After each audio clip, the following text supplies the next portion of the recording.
Right, so we were discussing about the coronary artery disease. Coronary artery disease, the first one was angina, right? अब ये angina है क्या चीज़? There are actually three types of angina: stable angina, unstable angina, and vasospastic angina. Fine. पहला वाला कौन सा? Stable angina, दूसरा unstable angina, तीसरा है vasospastic angina. First of all, let's discuss about the stable angina, or what actually angina is. Angina है हमारे पास chest pain due to ischemic myocardium secondary to coronary artery narrowing or spasm, and there will be no necrosis, right? अच्छा, इसमें होता क्या? Listen very carefully. ये for example, ये जो मैंने पिछले लेक्चर में आपके लिए एक्सप्लेन किया था, this is the heart. Okay, ये हमारे पास क्या है? This is a person and ये है उसका हार्ट, राइट? अब ये हार्ट जो है ना हमारे पास, इसको एक ब्लड वेसल सप्लाई करता है, ब्लड सप्लाई करता है इसको, राइट? हमारे हार्ट को. उस ब्लड वेसल का नाम क्या है? Coronary artery, right? अब क्या है, कभी कभी ये जो कोरोनरी आर्टरी है ना, ये ब्लॉक हो जाता है. फाइन. या तो पार्शली ब्लॉक होता है, ये मोर देन 60%, 70%, राइट? इस तरह से ही क्या होता है? ब्लॉक होता है. ब्लॉक होने के बाद जाहिर सी बात है कि ये जो आर्टरी है ना, ये जो ब्लड वेसल है, ये सही से हमारे ब्लड को, हमारे हार्ट को सही से ब्लड सप्लाई नहीं कर पाता, जिसकी वजह से हमारे हार्ट में क्या होती है? हमारे हार्ट के वॉल्स में ऑक्सीजन एंड न्यूट्रिशन की कमी होती है, राइट? जिसकी वजह से क्या होगा? हार्ट के अंदर इस्कीमिया होगा. Fine. And that ischaemia will lead to pain, substernal chest pain, and that is called as the angina, right? अच्छा, तब ही हमारे पास सबसे पहला वाला है stable angina. Usually usually secondary to atherosclerosis, there will be equal to or more than 70% occlusion, right? External chest pain in classic distribution resolving with rest or nitroglycerin, right? इसका मतलब क्या है? इसका मतलब ये है ना कि ये जो हमारे पास स्टेबल एंजाइना होता है, राइट? स्टेबल एंजाइना में क्या है? सबसे पहले ये जो आपके पास है, for example this is the heart, okay, और ये है हमारे पास coronary artery, right? Coronary artery का कितना हिस्सा ब्लॉक होता है? 70 या मोर देन 70%, राइट?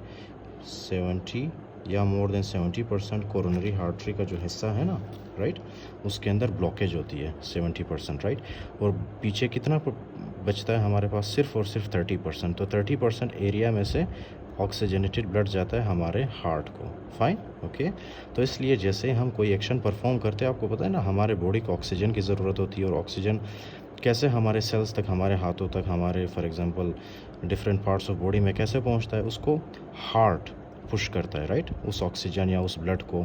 जाहिर सी बात है, ब्लड के अंदर ऑक्सीजन होगा, तो जैसे ये ब्लड को पुश करेगा, राइट, हमारे हार्ट से बाहर, तो हमारे डिफरेंट ऑर्गन्स को ऑक्सीजन मिलेगा, राइट? और हार्ट को काम करने के लिए किस चीज़ की ज़रूरत होती है? एक सही कोरोनरी आर्टरी की, ताकि वो सही कोरोनरी आर्टरी हमारे हार्ट को ऑक्सीजन सप्लाई करे, एनर्जी सप्लाई करे, राइट? अगर ये आर्टरी पार्शली ब्लॉक होगा, सो ऑब्वियसली हार्ट सही से फंक्शन नहीं कर पाएगा, जिसकी वजह से हार्ट में इस्कीमिया होगा, और हार्ट में क्या होगा? आपको पेन एक्सपीरियंस होगा, right? Substernal chest pain. तो जैसे ही आप काम करना छोड़ दोगे, right, so the pain will relief. Fine. या तो आप नाइट्रोग्लिसरीन लोगे, राइट? Nitroglycerine it is a tablet actually. या तो आप नाइट्रोग्लिसरीन लोगे, या तो फिर आप रेस्ट करोगे. रेस्ट करने से या नाइट्रोग्लिसरीन लेने से ये पेन ठीक होता है, right? Because this is stable angina.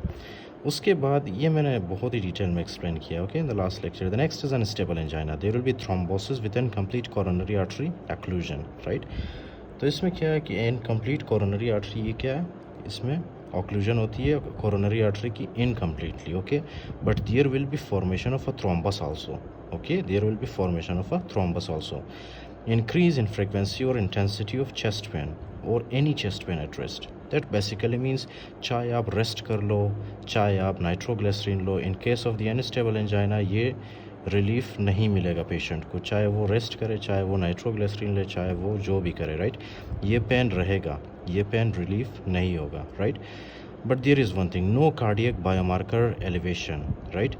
लेकिन इसमें क्या है कि ये बिल्कुल मायोकार्डियल इन्फार्क्शन की तरह है, लेकिन इसमें आपको कार्डियक बायोमार्कर्स नहीं मिलेंगे, ओके? कार्डियक बायोमार्कर्स नहीं मिलेंगे क्योंकि इसमें जो है इन्फार्क्शन नहीं होता, right? But it is similar to, it is like myocardial infarction, right? So what is myocardial infarction? I will explain that in detail, okay, in this lecture when we discuss about myocardial infarction.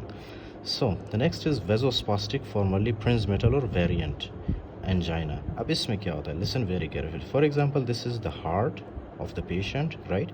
और ये हमारे पास क्या है, एक coronary artery जो कि क्या करता है, ब्लड सप्लाई करता है हमारे हार्ट को, राइट। लेकिन इसमें मसला ये है ना कि ये आपको नज़र आ रहा है coronary artery, this was the coronary artery. इस कोरोनरी आर्टरी की यहाँ पे क्या हुई है, vasospasticity, this is called as vasospasticity, इस तरह से जम गया, right. This is called as the vasospasticity, fine, okay. अब जाहिर सी बात है जब ये वाला एरिया इतना ज़्यादा स्पाज़म होगा यहाँ पे, तो क्या यहाँ से ऑक्सीजनेटेड ब्लड आगे की तरफ मूव कर पाएगा, नहीं कर पाएगा, राइट। जिसकी वजह से ये जो आपके पास है ना मायोकार्डियम, या आपके पास जो हार्ट है, इसको ऑक्सीजन और न्यूट्रिशन सप्लाई नहीं होता, राइट। जिसकी वजह से क्या होगा, हार्ट में स्कीमिया डेवलप होगा, स्कीमिया डेवलप होने की वजह से पेन डेवलप होगा, right. Substernal chest pen होगा पेशेंट को।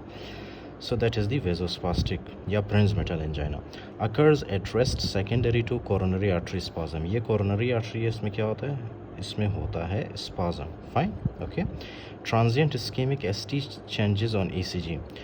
Tobacco smoking is a major risk factor, right। Tobacco smoking सबसे बड़ा रिस्क फैक्टर है, किस चीज़ का, वेजोस्पास्टिक एंजाइना का। उसके अलावा भी कुछ ट्रिगर्स है, जैसे कि हमारे पास है कोकेन, राइट, जो ड्रग एडिक्ट्स यूज़ करते हैं। फिर उसके बाद है एम्फेटामिन ड्रग, अल्कोहल या ट्रिप्टेंस, राइट। तो ये है इसके triggers. Treat with calcium channel blockers like nifedipine, okay, nifedipine, या तो आप नाइट्रेट्स भी दे सकते हो, and smoking cessation if applicable. तो आपने अगर फॉर एग्जांपल आपके पास पेशेंट आया टोबैको स्मोकिंग वाला, आपने उसको बताना है कि you have to cessate, right, you have to do smoking cessation, आपने सिगरेट छोड़ना है। If you leave cigarette, if you for example give up smoking, then obviously you will be okay, right. There will be no vasospasticity in the coronary artery, right।